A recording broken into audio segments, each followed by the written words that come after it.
Este é o segundo problema relatado por Paulo na igreja.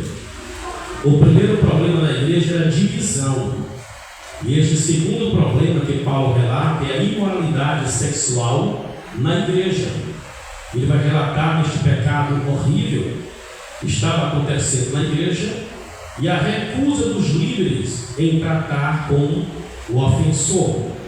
Isto aqui é algo muito sério e nos parece tão contemporâneo. Isto aqui é a imoralidade dentro da igreja e a recusa de muitos líderes em tratar com o ofensor.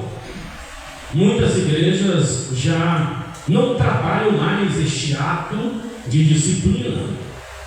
As pessoas ofendem a Deus, ofendem a igreja, ofendem o próprio templo do Espírito Santo, pois no capítulo posterior a este, Paulo está dizendo: vocês são templo do Espírito Santo, e quando vocês se unem com a prostituição, vocês tornam o corpo de vocês, o da prostituta, em uma só carne.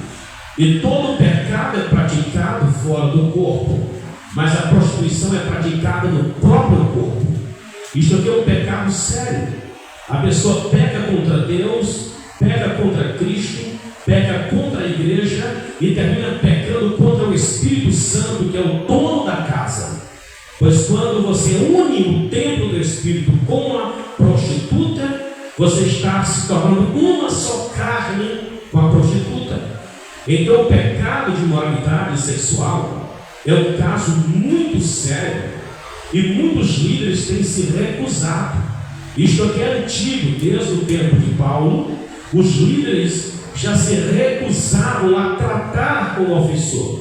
É muito triste quando geralmente ouvimos de um pecado tão terrível que seja praticado e venha arruinando o testemunho da igreja. Isso aqui arruina o testemunho da igreja. Quando nós só ouvimos falar de um pecado tão terrível dentro das igrejas, como o pecado de imoralidade sexual, isso é horrível de se ver, pois um pecado seríssimo é o pecado de ordem sexual. É um dos pecados fortes, porque é um pecado místico, é um pecado que envolve o templo do Espírito Santo. E Paulo diz que este pecado ele é praticado no corpo, e todo outro pecado é fora do corpo, mas a prostituição é praticada no corpo. Por isso é um pecado seríssimo, é um pecado horrível, e esse pecado ele arruina o testemunho da igreja. E Paulo ele apresenta 3 razões pelas quais se deve disciplinar o ofensor. O ofensor não pode ficar impune. Quem comete o pecado tem que ser tratado, e Paulo apresenta 3 razões. A primeira é pelo bem do próprio ofensor. A disciplina é um bem que a igreja faz ao próprio ofensor. Quando o ofensor é tratado, é disciplinado, é um bem feito a ele. Pois se o ofensor não é tratado e ele é apanhado na morte, o que acontece com ele? Ele vai para o céu? Ele vai para onde? Se morrer em pecado, vai para onde? Então, quando a pessoa é tratada, ela é disciplinada, é um bem que se faz ao ofensor.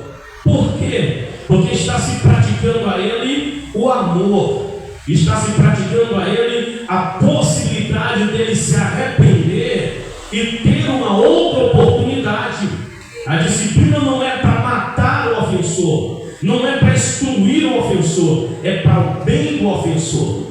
A disciplina deve ser algo praticado com amor, com zelo, dedicação, responsabilidade, pois isso pode trazer de volta o ofensor. E se o ofensor permanece em pecado, a igreja passa panos quentes, joga o pecado debaixo do tapete. A Bíblia diz o quê? Um abismo chama outro abismo. Um abismo é chamando outro abismo. Quando o pecado não é tratado, o pecado vai crescendo. Daqui a pouco ele dá um bicho tão cabeludo que não cabe mais debaixo do tapete. É como se alguém colocasse uma cunha no casco de um navio quando fura. Se colocar uma cunha no casco de um navio, depois aquela cunha folga e começa a inundar. Se coloca outra cunha, daqui a pouco já não tem mais aproveitamento. Não se pode colocar cunha no buraco do casco de um navio. Tem que parar o navio, tem que reparar o dano, tem que fazer algo cirúrgico, algo preciso. Assim é o pecado. Quando disciplinamos um ofensor, é pelo bem dele, é para que ele se arrependa, é para que ele receba perdão de Cristo, é para que ele possa ir morar no céu. Segundo, é pelo bem da igreja. Quando disciplina alguém, é para também o bem da igreja. É insensato a igreja viver de forma liberal. É insensato a igreja viver de forma liberal, recebendo todo e qualquer tipo de pessoa, sem que seja levada em consideração a forma como que ela vive. Escute aqui, não se pode receber para ser membro da igreja todo e qualquer tipo de pessoa, sem que antes seja levada em consideração a forma como que ela vive. Jesus Cristo disse: todo aquele que o Pai me dá, este vem até a mim, e o que vem até a mim, de modo algum eu lançarei fora. Ninguém pode desprezar ninguém, mas também não se abre a porta de casa para todo mundo. Não, é muito mais difícil você entrar em qualquer uma outra repartição da sociedade, como é fácil entrar na igreja. É muito mais difícil você entrar em outro lugar do que na igreja. É muito fácil entrar na igreja, é muito fácil membrar na igreja, mas a vida das pessoas que são recebidas tem que ser levada em consideração. Não é simplesmente está em adultério, recebe um cargo, está não sei o que, está na cachaça, recebe um cargo, está na prostituição, recebe um cargo. Não, a vida das pessoas tem que ser tratadas, organizadas. A igreja é um hospital.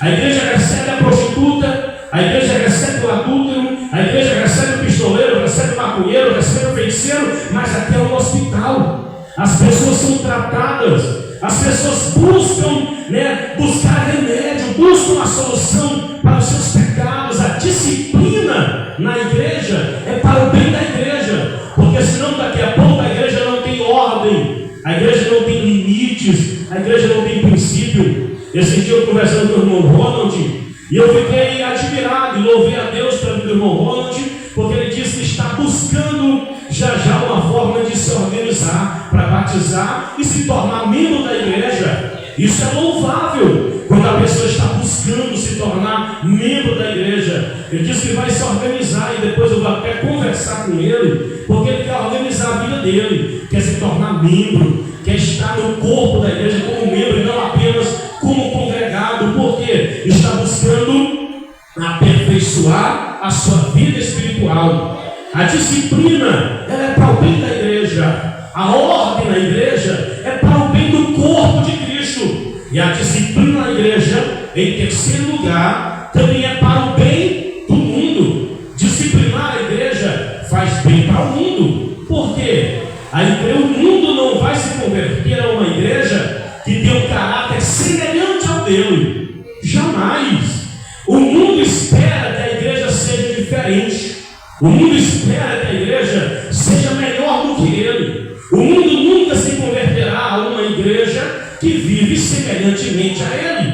Igreja onde tem bêbados, prostitutos, tem tudo quanto não presta, o mundo espera mais da igreja. E quando a igreja mantém a sua ordem, o seu equilíbrio, se mantém santa, o mundo se espelha e chega a dizer: no dia que eu for ser crente, eu quero ser crente daquela igreja, porque ali o negócio é levado a sério, o negócio é tratado com verdade, com seriedade, porque o mundo espera mais da igreja. Quando se pratica disciplina na igreja, fazemos o bem para o mundo, porque o mundo espera mais da igreja. O mundo não quer se tornar uma igreja que viva como eles vivem, sem ordem, na prostituição, no pecado, na bebedice, na mentira, na imoralidade, buscando o mal para o próximo. Não, o mundo espera que a igreja seja santa.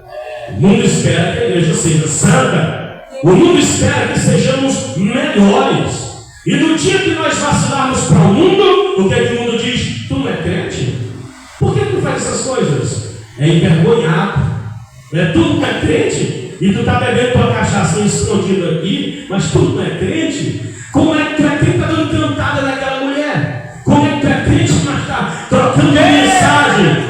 Como é que tu é crente, mas tu vive na mentira? Como é que tu é crente, mas não sai da fila do jogo? Como é que tu é crente, mas tu vive com essa tua vida de engano? O mundo espera que a igreja seja santa. E quando se pratica a disciplina na igreja, o que se pratica? A limpeza do arraial. Deus, Ele quer viver no meio de um povo santo. Deus, Ele purificou o povo quando saiu do Egito. Quando saíram do Egito, saíram o que? Escravos. Um bando de escravos. Mas quando chegou no Sinai, que Deus deu a palavra, Deus deu as regras, Deus deu as leis e disse como seria a vida no arraial. E no dia que eles foram marchar, sabe o que Deus disse para Moisés? Ô palavra dura. Por isso tem muita gente que não suporta a Bíblia. Porque aí Deus disse para Moisés: Moisés, é hora de purificar o arraial. E como é, Senhor? Quem for leproso, tira para fora. Não vai continuar a marcha. Moisés, quem tiver com isso, com lepra, quem tiver com fluxo de sangue, quem tiver com fluxo de, como aquele da mulher, do fluxo de sangue, o sêmen do homem também, quem tivesse impuro, quem tivesse carcomido, quem tivesse todo desajeitado, era tudo para deixar para trás. Não ficou um deles dentro do acampamento, porque Deus disse: purifica o arraial. A marcha do povo tem que ser uma marcha livre, uma marcha limpa. E o que tiver de pecado no meio do arraial, o que tiver de imperfeição, aleijado, todo tipo de coisa que era imperfeito, Deus disse: fica de fora da marcha, fica de fora. Foram abandonados no deserto. É um exemplo que Deus deu de limpeza do acampamento. O acampamento do povo de Deus tem que ser purificado. A disciplina, ela purifica o acampamento. Aleluia. Deus, ele é tão organizado quanto a limpeza do acampamento. Ele disse: vocês aqui no arraial, um arraial de 600 mil homens de pé, quando colocava mulheres e crianças, passava de 1 ou 2 milhões, quem sabe. Então Deus disse: vocês vão ter um cavadorzinho de madeira e vocês vão fazer as necessidades de vocês vão cavar o chão e depois vão enterrar no esterco, porque eu sou santo e ao andar no meio de vocês, eu não quero ver coisa imunda no meio de vocês. Deus, ele quer andar no meio de um arraial limpo, e só tem uma coisa que purifica o arraial: é a disciplina, é a ordem na igreja, é que promove a limpeza. Não que hoje nós vamos lançar fora, não, de forma alguma. Nós não vamos colocar ninguém para fora da igreja. A igreja, ela recebe e ela trata, mas aqueles que são ofensores serão disciplinados, cortados da comunhão, cortados das oportunidades, não lançados fora, porque aquilo foi um tipo do que deveria ser feito na vida espiritual. Não lançado fora, mas cortado, disciplinado. Por quê? Para que o arraial fique organizado, tenha ordem. É preciso que haja disciplina na igreja. É necessário que haja disciplina na igreja. Na igreja se disciplina o rico, mas também se disciplina o pobre. Na igreja disciplina o feio, disciplina o bonito. Não, na igreja não tem esse negócio de mais rico, mais pobre. Não, a disciplina é para ofensores. Independente do poder aquisitivo que tenham, independente da beleza, da formosura, não tem como passar panos quentes sobre o pecado de ninguém. O pecado tem que ser tratado na igreja. A igreja de Corinto não era apenas uma igreja dividida, mas também uma igreja desonrada, porque havia imoralidade no meio da congregação. Era uma igreja desonrada, e infelizmente todos sabiam. Toda a igreja sabia da imoralidade. Por isso era uma igreja desonrada. Porque quando se comete pecado na igreja, o pecado é tratado, está no plano de Deus. Mas se todos sabem e não se torna uma atitude, se torna uma igreja desonrada, onde todos sabiam do pecado, mas ninguém tomou uma atitude sequer. Por quê? A igreja não é perfeita. Não.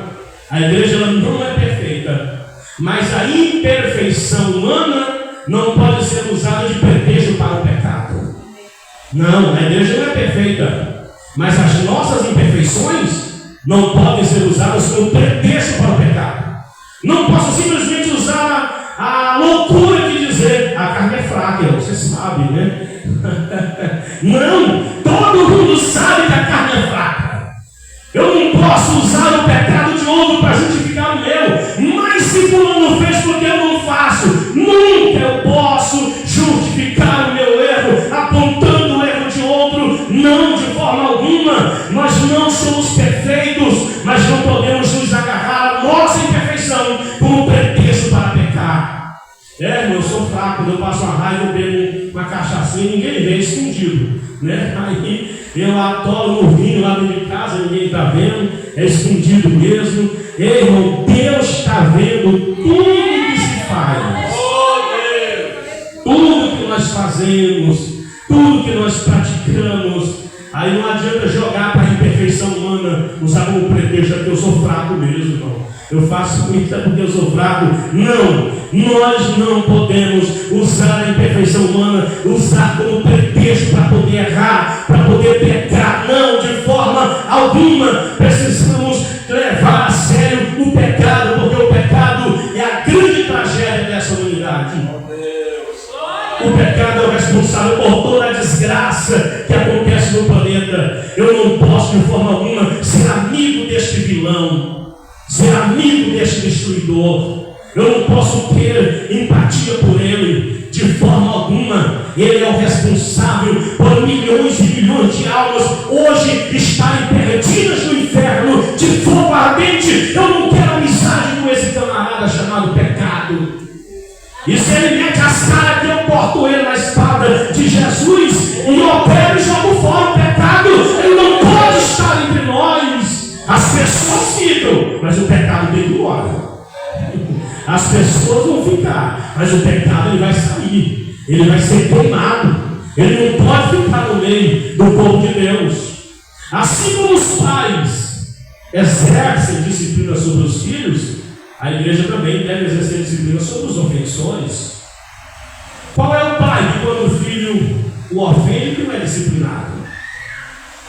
Se os teus filhos te ofendem, eles praticam barbaridade. Se você não disciplinar, você vai perder a ordem da sua casa. Tem que ter disciplina. Não existe esse negócio de filho ser criado sem disciplina. Eu, por inúmeras vezes, incontáveis vezes, fui duramente disciplinado. Ixi, meu irmão, a velha não parava de bater para não quebrar o cipózinho, tudinho que ela tinha cortado.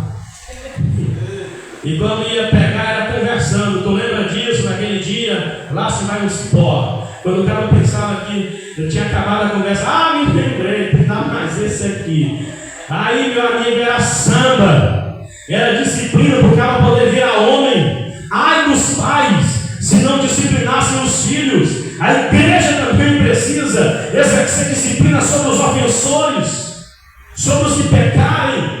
Precisamos não agredir, não bater, não matar, não, mas precisamos disciplinar, ajudar essa pessoa a se arrepender, a abandonar os seus pecados, pois a gente permite que a pessoa esteja em pecado e agindo normalmente, essa pessoa nunca vai se converter. Ela nunca vai abandonar os pecados, nunca vai abandonar aquilo que ele mantém distante de Deus. A disciplina na igreja, ela não é como um policial que vai prender um criminoso na brutalidade, na ignorância. Não. É como um pai disciplina o filho em amor. Dói. A disciplina dos pais dói sobre os filhos, mas é em amor. Pai nenhum bate filho com ódio. Não. De jeito nenhum. Aquilo ali é uma questão de razão. Os pais disciplinam é chorando, mas a pé comendo. O pai chora, o menino chora do lado, o pai chora do outro e a pé comendo. Por quê? É amor. se disciplina com amor, porque se não exercer essa disciplina amorosa, daqui a pouco o filho vira uma fera, vira um monstro dentro de casa, um agressor, vira uma coisa terrível. Então tem que haver disciplina, mas a disciplina na igreja é feita com amor, mas não pode tirar a disciplina de quem ofende a Cristo de forma alguma. A razão para isso, a razão para disciplinar é só uma: é ajudar o pecador a se arrepender. É ajudar o pecador a se arrepender. Ao demonstrar amor cristão, na tentativa de fazê-lo arrepender-se, se arrepender. Disciplina é demonstrar amor cristão, na tentativa de fazer o ofensor se arrepender dos seus pecados. Permitir que membros da igreja vivam em pecado aberto é permitir que eles se firam, sejam feridos. Nós não podemos permitir que os membros da igreja vivam assim em pecado aberto. Isso é permitir que eles mesmos se firam, pois o pecado também fere a Cristo. O pecado fere o pastor e o pecado fere a igreja. O pecado fere de uma forma geral. O apóstolo Paulo ficou sentido de onde ele estava. Ele disse: olha, meus irmãos, eu estou longe, mas o meu Espírito está presente, e reúna em nome do Senhor Jesus Cristo, como que se eu estivesse presente, e disciplina esse pecador do meio da igreja. Disciplina ele, pois o pecado ele não fere apenas o ofensor, ele fere também a Cristo, ele fere a igreja, ele fere o pastor, pois o pecado na igreja ele alcança a todos. É um mal muito grande o pecado na igreja. Observando que os irmãos da igreja de Corinto, eles não se importavam e não desejavam mudar, e Paulo deu a eles 3 instruções relacionadas ao pecado. Ele disse: vocês devem lamentar, vocês devem julgar e vocês devem expurgar o pecado. Foi o que ele disse. Ele deu 3 instruções para que a igreja pudesse fazer: lamentar o pecado, julgar o pecado e expurgar o pecado. E hoje eu quero que nós aprendamos pelo menos a lamentar o pecado. Semana que vem nós vamos falar sobre julgar o pecado e expurgar o pecado. Mas hoje nós vamos ficar bem aqui nesses 2 primeiros versículos que Paulo diz assim: geralmente se ouve que há entre vós fornicação, e fornicação tal que nem ainda entre os gentios se vê, como é haver ao que alguém abuse da mulher do seu pai. Estáis ensurdecidos, e nem ao menos vos entristecestes, por não ter sido dentre vós tirado quem cometeu tal ação. Paulo diz que deveria sim lamentar o pecado, porque quando ele diz que nós devemos lamentar o pecado, o termo que Paulo usa é o termo grego que é o mesmo que prantear o morto. Olha só como Paulo foi profundo. Quando ele disse vos entristecestes, o termo no original quer dizer prantear o morto, lamentar o morto. Talvez seja esse o sentimento mais profundo e mais doloroso que alguém possa sentir por uma pessoa, é prantear o morto. Não existe choro mais dolorido do que prantear o morto. Quando morre uma mãe, quando morre um pai, quando morre um irmão, quando morre um amigo, o que se faz? Pranteia. Paulo levou a igreja a sentir pelo aquele irmão que pecou o mesmo sentimento de dor, prantear o morto. Porque o pecado é morte na igreja. Quando alguém peca, essa pessoa de fato está morta, morreu. E Paulo disse: vocês nem sequer prantearam. O termo que ele usa é prantear o morto, chorar como que se alguém de fato tivesse morrido na igreja. Porque de fato o pecado é morte. De fato o pecado é morte na igreja. E qual seria o efeito desse pecado na igreja? É sem dúvida uma consideração muito crítica. Por quê? 1 Coríntios, capítulo 1, versículo 2, diz que a igreja foi chamada para ser santa e não viver em pecado. Foi chamada para ser santa. Por quê? Porque se um cristão ama a sua igreja, e vive de braços cruzados e não faz nada enquanto seus irmãos estão pecando, isso é um tipo de coisa que destrói o testemunho da igreja. Por isso que Paulo diz que se deve lamentar o pecado, como que se alguém tivesse morrido na igreja, como se alguém estivesse morto. Meu irmão, antigamente havia 2 choros na igreja, eu me lembro, eu nasci no Evangelho. O primeiro choro era quando alguém aceitava Jesus. Eu já vi muitas vezes a igreja chorar quando alguém se rendia aos pés de Cristo. Eu pergunto aos irmãos, quem foi que viu nesses últimos 10 anos alguém chorar quando alguém aceita Cristo? Nunca vi ninguém mais ser comovido quando alguém aceita Jesus, é mais ou menos uma coisa normal. Ninguém consegue mais chorar de alegria quando alguém aceita Cristo. E quando alguém peca, da mesma forma. Ninguém sente nada, ninguém chora, ninguém lamenta. Por quê? Porque Paulo diz que eles não estavam pranteando, eles não estavam chorando, eles não estavam lamentando se o irmão estava morto. Pelo contrário, eles estavam se vangloriando. Olha a diferença. Olha o que Paulo disse a eles, que eles estavam se vangloriando, estavam ensoberbecidos, ao invés de estarem pranteando, ao invés de estarem chorando, ao invés de estarem entristecidos, eles estavam se gabando do fato de terem uma mente tão aberta, ou mente desgraçada. Esse negócio de mente aberta para o pecado, mente moderna. Ao invés de chorar, eles estavam se gabando do fato de ter uma mente tão aberta. Mente tão aberta que até mesmo os sexualmente impuros, eles eram considerados membros de boa reputação. Que coisa do cão é essa, irmãos? Que coisa absurda o que está acontecendo no século XXI, onde as pessoas consideram a mente tão aberta, onde se gloriam, se vangloriam, se gabam do erro, se gabam do pecado, ao invés de chorar pelo pecado, como que se chora um morto. Isso é falta de conexão cristã. Isso é falta de ter conexão com o Pai. Porque quando alguém peca, alguém morre. Disse Paulo: todos vós estáveis mortos em vossos delitos e em vossos pecados. O pecado, ele gera morte. Disse Tiago que Deus não tenta ninguém, antes cada um é tentado pela sua própria cobiça. Quando o verso atrai, o seduz. E a cobiça, depois de haver concebido, dá luz ao pecado. E o pecado, uma vez consumado, ele gera a morte. E como é que nós não vamos sofrer com a morte dos nossos irmãos quando eles morrem dentro da igreja?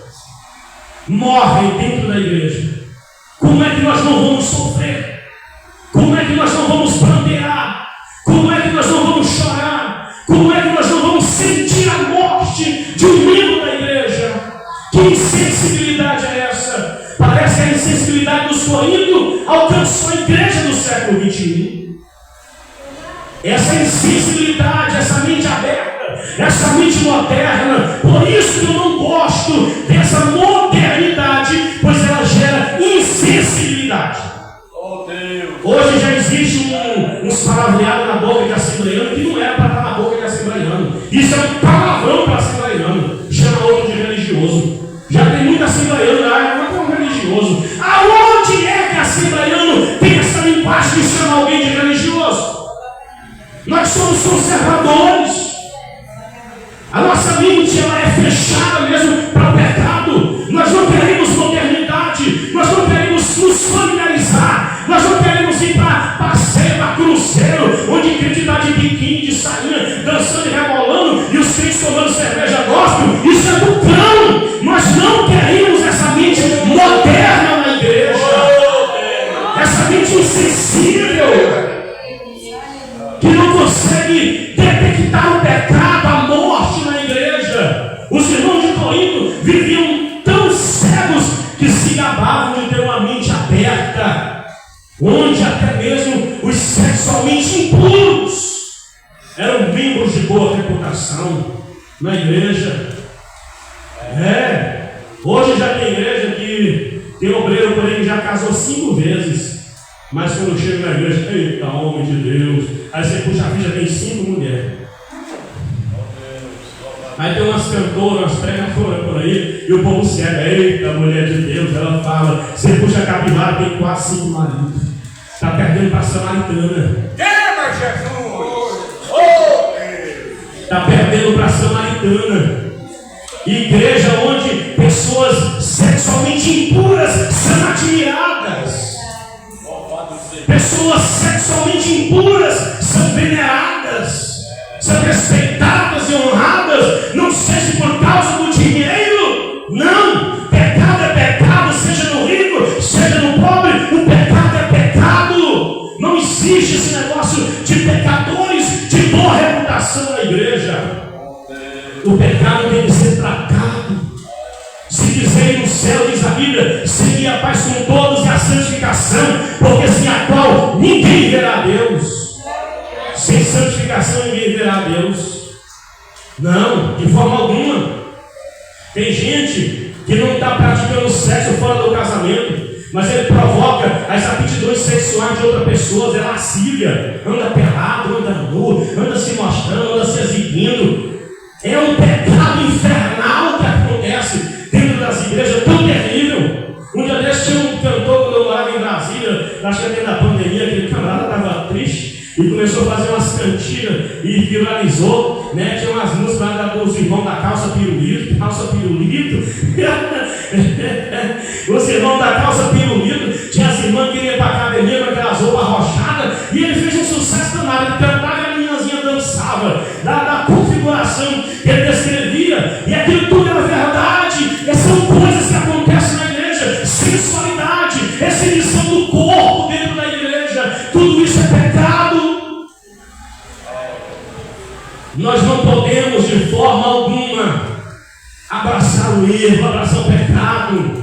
As pessoas nós amamos as pessoas, mas o pecado nós odiamos o pecado. Nós temos que odiar o pecado, nós não podemos amar o pecado. Não, de forma alguma não podemos amar o pecado. Temos que odiar o pecado. O pecado é uma coisa séria, o pecado causa destruição, o pecado arruina, o pecado destrói.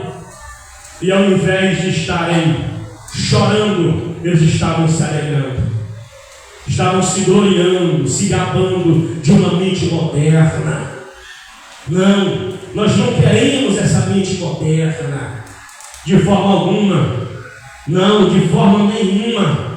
Eu quero viver uma vida igual aprendi quando era menino, assim, criado na igreja. Não tem problema, eu vou no riacho, tomo banho do jeito que eu estou aqui, mergulho lá dentro, saio para fora. Ninguém nunca viu minhas pernas, ninguém nunca viu meus músculos, né? Ninguém nunca viu minha pança, porque era todo o tempo guardadinha. Não é para exibir para ninguém. Não é para exibir para ninguém. Isso não é religiosidade, é cuidado. É para não profanar o templo de Deus. É para não promover alguma coisa, algum escândalo. Diz me diz, olha, aquele pastor ele sempre está por lá no riacho, pelado, de bermudinha, ainda até acessando. Embora não seja um pecado, mas é escândalo. É mente aberta que gera escândalo. É mente aberta que gera escândalo, que derruba a credibilidade da igreja, que desvaloriza a igreja. As irmãs passam na rua, vêm para a igreja, vem bem vestida, mas quando sai na rua, sai de short no meio das coisas, se balangando, e o povo vê, o povo observa. Oh Deus! O crente tem que estar bem vestido na igreja. Por que ele se veste bem na igreja? É para Deus ver ou os crentes ver? Porque se for para Deus ver, tem gente que parece que Deus só tem olhos na igreja, não tem olhos no mundo e nem dentro de casa. Os olhos é só na igreja. Não. Nós precisamos acabar com essa mente moderna e parar de chamar os conservadores de religiosos. Essa não é a linguagem da assembleiana. Isso é religiosidade. Isso é religioso. Nós não somos batistas. Nós não somos quadrangular. Não, nós não somos da igreja reino. Nós não somos, eu respeito todas elas. Tem suas doutrinas, tem seus costumes, tem seus dogmas. Mas nós somos assembleianos do pé roxo. Do pé roxo. Assembleiano das canelas de fogo. Assembleiano do cabelo cortado, a barba feita. Nada contra quem usa barba, mas obreiro barbudo aqui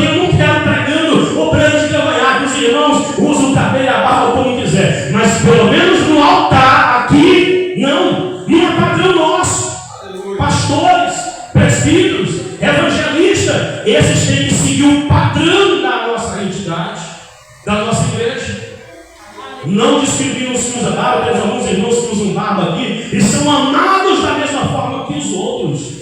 Nós não vamos discriminar os irmãos. Tem irmão Rubem que usa barba, amo muito o irmão Rubem, irmão Gilvan que usa barba, o irmão Gideão usa barba, até o meu guitarrista usa barba, eu amo ele com essa barba dele, eu que faço a barba dele. Agora de presbítero para cima, com barba que não sobe. De jeito nenhum. Nós não temos essa mente aberta. Isso não. De jeito nenhum. Nós não vamos nos gabar de modernidade, nos gabar, nos gloriar de pecado, de forma nenhuma. O pecado em questão era um incesto. Era um incesto. Uma coisa horrível, irmãos. Um incesto. Dentro da igreja. O camarada estava dormindo com a mulher do pai dele, a igreja toda já sabia. Ô igreja, ô Jesus, que igreja é essa? A igreja toda sabia, o irmão estava dormindo com a mulher do pai dele. E a igreja toda sabia. E agora, será que Paulo ele ia fazer concessão a esse pecado? Ou ele ia repreender?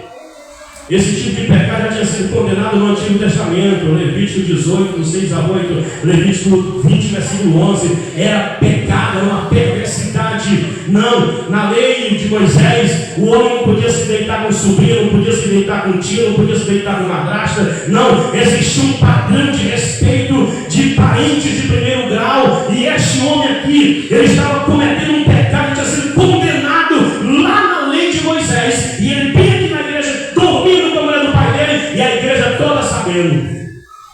Será que isso acontece hoje nos nossos dias? Se nós soubermos, nós vamos tratar o pecado, sim. Nós vamos sim tratar o pecado. Esse pecado era tão absurdo que também tinha sido condenado até pelas leis das nações gentias.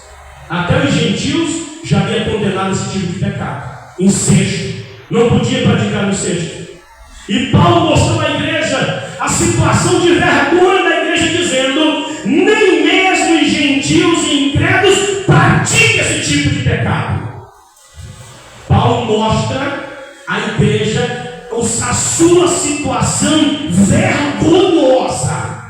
Situação vergonhosa. Ele disse: nem mesmo entre os gentios e os incrédulos praticam tal coisa. E como é que o crente tem essa coragem? Onde é que o crente arruma essa coragem para fazer uma coisa que nem os incrédulos faziam? Pecou mais do que os incrédulos. Pecou mais do que os gentios. Porque a lei de Moisés condenava, as nações gentias condenavam, mas os crentes estavam praticando o pecado proibido até pelos incrédulos. Quem pensar que crente rebelde não peca mais do que incrédulo está enganado. Crente é bicho doido, irmão. Crente é bicho que tem coragem. Crente tem coragem de mamar em onça. Irmãos, nós precisamos aceitar a correção de Deus.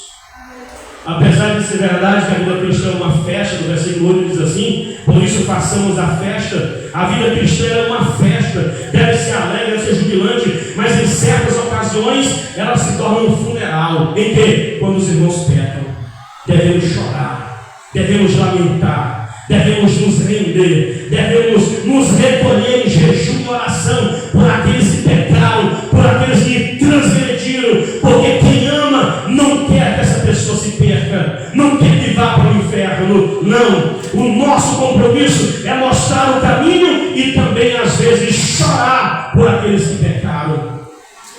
Se a igreja não chora pelos que pecam, pelos que transgridem, essa igreja ela já perdeu a sensibilidade espiritual. Perdeu a sensibilidade. O que me impressiona é que muitas lideranças pouco se importam com o pecado da igreja. Se importam, sabe por quê? Com uma casa cheia.